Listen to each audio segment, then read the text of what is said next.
গাছটা একজন ভদ্রলোক নিয়ে গিয়েছিলেন। তো তার গাছটা ডরমেন্সিতে গেছে, হিট ডরমেন্সিতে গেছিল, সেটা আবার রিপোর্ট করে রেডি করে দেবো। তো গাছটা উনি পৌঁছে দিয়ে গেছিলেন।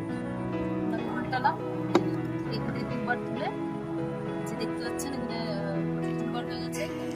আর গাছটা পাতা সব শুকিয়ে গেছিল, নতুন কোনো পাতা গ্রোথ নিচ্ছিল না, গাছটা নতুনভাবে কোনো গ্রোথ করছিল না। সেটা দেখে বোঝা গেছে যে গাছটা ডরমেন্সিতে গেছে। তো ওই যে গাছটা তুলতে দিলাম, এখন এটা তুলে এই গামলায় মাটি রেডি করে আবার প্রেস করে 3বার আবার বসিয়ে দেবো। মোটামুটি 15-20 দিনের মধ্যেই আবার গাছ রেডি হয়ে যাবে।